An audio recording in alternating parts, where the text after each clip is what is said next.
ela tinha um fluxo sanguíneo há 12 anos, porque nenhum médico da terra era capaz de curá-la. Até que um dia ela decide ultrapassar os obstáculos e consegue tocar nas vestes de Jesus. Vem comigo conhecer um pouquinho mais sobre a mulher que retira de Jesus uma virtude. Vem!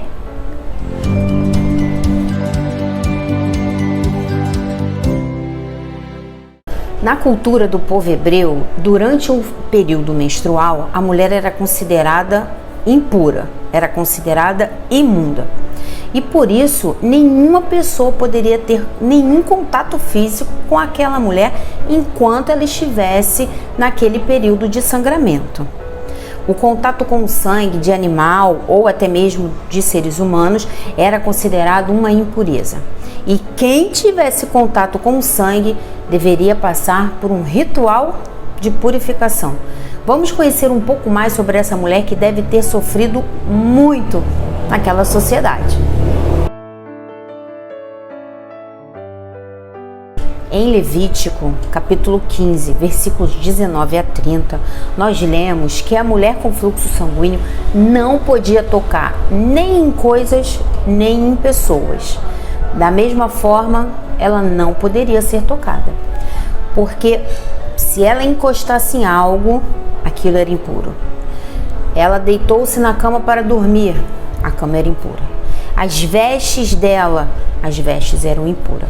Então, em tudo que ela tocasse, se ela se sentasse, se ela encostasse, enfim, tudo era considerado imundo. E é utilizada mesmo essa palavra, que é uma palavra muito forte, imundo. E a pessoa que tocasse a mulher impura, ou seja, a mulher que estivesse com esse fluxo sanguíneo, ela precisava passar por um ritual de purificação, que acontecia da seguinte forma, salvo se a pessoa não tivesse condições financeiras. A pessoa procuraria o sacerdote, levaria 2 aves, tem lugares que diz que são passarinhos, outras traduções pombas, então são 2 aves. Levaria essas 2 aves para o sacerdote sacrificaria as aves, jogaria o sangue das aves em uma bacia onde aquelas aves haviam sido sacrificadas e pronto, a pessoa já se tornara limpa de novo. E nos textos dizia que a pessoa ficaria impura até a tarde, que é quando termina o dia, naquela tradição, né? Claro. Nesse momento, eu acho importante nós fazermos um parênteses para nós nos lembrarmos que na cultura hebraica, à época de Jesus, existia essa ideia da transmissão da impureza do pecado pelo toque.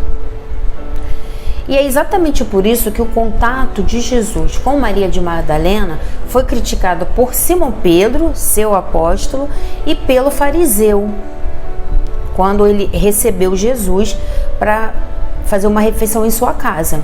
Porque para eles, como a gente já conversou lá nesse vídeo de Maria Madalena, quem não assistiu, eu convido a assistir, para eles, conversar com uma pessoa impura fazia com que aquela impureza passasse para você. Só conversar, não precisava ter toque não, mas você ter esse contato, mesmo que fosse verbal, com a pessoa, traria essa impureza para você. Então Pedro vê Maria de Madalena conversando com Jesus, ela foi procurá-lo quando ela resolveu abrir o seu coração para ele, perguntar sobre o seu propósito de vida. Então ela conversa com Jesus, abre o seu coração e Pedro passa e vê a cena. Uma mulher sozinha com um homem que não fosse da sua família e uma mulher que era considerada prostituta, imaginem o escândalo que aquela cena causara. E lembrando também que nós explicamos lá, mas vou só fazer um parênteses aqui, que ser prostituta naquela época tem uma conotação diferente de ser prostituta de hoje. Não necessariamente você ficaria com vários homens para ser chamada de prostituta. Se você tivesse um relacionamento com um homem e não fosse casado, você era prostituta. Se seu marido se separasse de você e você casasse de novo, você era uma prostituta. Então, só pra gente ter a ideia de quão era machista mesmo aquela sociedade. Bastante diferente da sociedade de hoje. Pelo menos em muitas coisas é diferente, sim. Estamos evoluindo. E o fariseu, quando percebe que Maria de Magdala, toca Jesus, ele diz para Jesus: se tu fosses realmente um profeta, tu saberias que uma pecadora está lhe tocando. Só que Jesus sabia, mas Jesus, como um inovador, veio nos mostrar que ter contato com essas pessoas que são taxadas pela sociedade de impuras, ter contato com aquilo que é taxado como pecado, não nos torna impuros. Ele tem até aquela fala que ele brinca, né? O que entra da boca do homem com o que sai da boca do homem. O que nos torna impuros de verdade? E a outra questão, além dessa, da transmissão do pecado e da impureza, que era muito forte naquela época, é a solução das situações problema pelas práticas exteriores. Como aqui. A pessoa tornou-se impura porque tocou numa imunda. Então você faz um ritual com 2 aves e pronto, acabou. Você já está limpo novamente. O que Jesus também criticou bastante, porque ele dizia que nós temos que buscar a nossa purificação de dentro para fora. E, dando continuidade, em Levítico, capítulo 15, versículo 25, olha só o que nós temos. Levítico. Se uma mulher, isso aqui que eu vou ler agora para todos nós, é para nós termos a ideia de que que eles tinham uma regra para quando a mulher estava durante o período menstrual, e eles tinham uma regra para quando ela tivesse o fluxo fora também do período menstrual. Então nós temos assim: se uma mulher tiver um fluxo de sangue por muitos dias fora do tempo de sua impureza, período menstrual é um período impuro, ou quando tiver fluxo de sangue por mais tempo do que sua impureza, por todos os dias do fluxo da sua imundícia, será como nos dias da sua impureza. Imunda será. Então imaginem, vamos imaginar todos nós como deveria ser a vida daquela mulher, que já era mulher, já não tinha muito valor. E ela ainda era considerada imunda por 12 anos. Então ela não poderia tocar em nada, nem ninguém poderia tocá-la. Nós não sabemos se ela era casada, se ela tinha filhos, não sabemos da vida dela. Provavelmente não. 12 anos, impura, sem poder ser tocada, não sabemos. Pelo menos eu não sei. Se alguém souber, deixa por favor aí essa informação nos comentários, que é uma informação interessante. Então você não poder tocar em nada. Se eu tocasse, por exemplo, se ela tocasse numa panela, ninguém poderia tocar naquela panela, porque aquela panela estava imunda. Então vamos imaginar a solidão dessa mulher, a baixa autoestima, a tristeza e a própria fraqueza, pela questão do fluxo mesmo, a questão da fraqueza física. E esse quadro, ela permaneceu nesse quadro por 12 anos. Tem até uma parte interessante que lá o Levítico fala que se ela se deitasse na cama, ninguém mais poderia tocar naquela cama, porque a cama também era considerada imunda. Então, mesmo que as pessoas não tocassem diretamente nela, mas se tocassem algo que por ela houvera sido tocado, essa pessoa tornara-se imunda. Então, realmente é uma situação muito difícil. Eu imagino que deve ter sido um período terrível, até que ela resolve mudar. Ela resolve ser também, ela também foi audaciosa. Ela foi audaciosa E essa situação muda. Ela permaneceu nesse tempo todo até que ela toca as vestes de Jesus. E essa passagem do toque dela nas vestes de Jesus podem ser encontradas em 3 evangelistas. Eu vou falar para quem quiser, né, de repente procurar. Mateus, capítulo 9, versículos 21 e 22. Marcos, capítulo 5, versículos 25 a 34. E Lucas, capítulo 8, versículos 43 a 48. Que vai ser o que eu vou pedir licença para vocês para eu ler, porque eu achei que foi a passagem que melhor exemplificou. Diz-nos o evangelista Lucas: e uma mulher, não tem nome, não tem nada, ninguém sabe nada, aqui pelo menos não tem nada sobre ela, que tinha um fluxo de sangue havia 12 anos e gastara com os médicos todos os seus haveres e por nenhum pudera ser curada. Olha só, ainda tem essa questão, ela gastou tudo que ela tinha para tentar se curar. Então nós nem sabemos as condições materiais que nesse momento ela se encontrava, no momento em que ela toca Jesus. Porque se está dizendo que gastara com o médico todos os seus haveres, como será que era a vida dessa mulher? A gente não imagina, mas a gente imagina que não tenha sido uma vida fácil. E por nenhum pudera ser curada, chegando por detrás dele, tocou na orla do seu vestido e logo estancou o fluxo do seu sangue. Gente, ela tocou e foi imediato. Tocou e estancou. E disse Jesus: quem é que me tocou? E negando todos, disse Pedro e os que estavam com ele.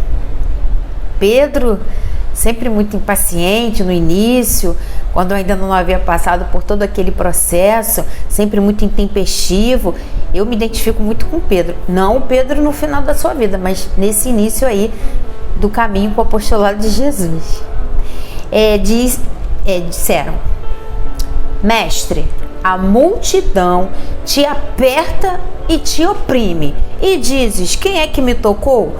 Ele deve ter pensado: caramba, ele está no meio de uma multidão, está todo mundo tocando, está todo mundo espremendo, está todo mundo oprimindo, está todo mundo...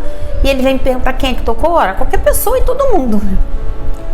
E disse Jesus: alguém me tocou, porque bem conheci que de mim saiu uma virtude. Então, olha só, essa partezinha é interessante nós pensarmos, né? Porque Jesus diz: alguém me tocou porque bem conheci que de mim saiu virtude. Ele estava no meio da multidão. Como disse Pedro e disseram os outros, a multidão apertava, oprimia, encostava. Jesus queria tocar, imagina. Era uma celebridade naquele momento. Então todo mundo queria tocar. Só que todo mundo queria, mas nem todo mundo conseguiu. Porque somente quando a mulher hemorroísta toca Jesus é que ele sente sair a virtude. Isso é um detalhe muito importante para todos nós. A gente vai explorar um pouquinho mais para frente. Então, vendo a mulher que não podia ocultar-se, aproximou-se tremendo e prostrando-se ante dele, ajoelhando-se ante dele, declarou-lhe diante de todo o povo a causa porque ele havia tocado e como logo sarara. E ele lhe disse: tem bom ânimo, filha, a tua fé te salvou, vá em paz. Então nós vamos conversar sobre algumas partezinhas, já conversamos sobre algumas e vamos conversar sobre outras. Eu peguei um trechinho aqui, ó. Então, vendo a mulher que não podia ocultar-se, aproximou-se tremendo. Por que ela queria ficar oculta? Por que ela tremia? Poxa, ela tremia de medo. Ela queria ficar oculta porque naquela época, na tradição, a mulher que era impura, se ela tocasse deliberadamente em alguém, ela era punida. Porque ela sabia que ela era impura, ela sabia que ela era imunda, então ela não podia tocar em ninguém. Então ela estava com medo de ser repreendida por Jesus. Ela não sabia como é que Jesus ia reagir, o que Jesus iria dizer para ela. Ela não sabia. Ela provavelmente estava com medo da reação da multidão ao perceber que o próprio Messias tornara-se impuro. Ela tocou nas vestes dele. Tocou na veste dele, a veste dele era impura. Ele estava usando a veste, então ele também tornara-se impuro até a tarde. Então, como seria a reação da multidão? Talvez ela pensasse, tivesse medo de que a impureza dela, a imundície dela, se espalhasse como um vírus pela multidão. Porque se você está em uma multidão, é impossível você não encostar nem ser encostado. É uma multidão, todo mundo ali. Ainda mais ela, que penetrou mesmo pela multidão. Ela varou a multidão para conseguir tocar nas vestes de Jesus. Então, para ela, era arriscado fisicamente, porque ela poderia ser punida, sabe-se lá o que aquela turba poderia fazer. Se as pessoas percebessem, ela me tocou, eu toquei em outro, e outro que trocou em outro, tá todo mundo impuro. Como que as pessoas iriam reagir? Nós não sabemos. Então tinha essa questão física do medo e tinha também uma questão emocional, porque provavelmente, isso sou eu quem está falando, provavelmente ela era uma pessoa emocionalmente fragilizada por tudo que ela houvera vivido pelos 12 anos. Quantas humilhações ela não deve ter sofrido. Imaginemos quantas. Então eu acredito que tudo isso passava pela cabeça dela. Mas olha que coragem. E eu acredito, eu mesma, que seja por isso que Jesus tenha dito para ela: tem de bom ânimo, filha, a tua fé te salvou, vai em paz. Porque ela foi muito corajosa. Ela foi ousada, ela foi audaciosa. Ela ousou tentar uma cura, mesmo sabendo que ela poderia ser punida. Ela assumiu aquele risco, mas ela não assumiu aquele risco porque ela estava sendo displicente. Ela assumiu aquele risco por causa da fé. Ela sabia que se ela tocasse em Jesus, ela ficaria curada. Então a fé dela foi tão grande que a moveu de coragem, a moveu de forças para que ela fosse procurar por Jesus. Então, muita coragem que ela demonstra, muita fé. Ela não ficou parada, ela não ficou paralisada dizendo: bom, eu já tentei com todos os médicos da terra, nenhum consegue me curar. Eu não posso sair, eu não posso tocar em ninguém, então para mim não tem solução. Não, ela foi, ela arriscou, mas ela arriscou porque dentro dela ela tinha essa certeza, e por isso que é a fé dela que a cura. E o outro trecho que eu separei também é: chegando por detrás dele, tocou na orla do seu vestido e logo estancou o fluxo do seu sangue. A fé dela tocou, estancou. Mas por que ela tocou a orla do vestido? Foi à toa. A história traz para nós ensinamentos. Ela tinha uma razão para isso. De acordo com a tradição do povo judeu, o homem deveria ter no final da sua veste um bordado azul.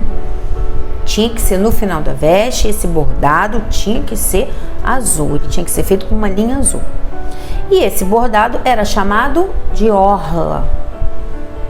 Orla é o nome do bordado que existia no final da veste dos homens, só dos homens.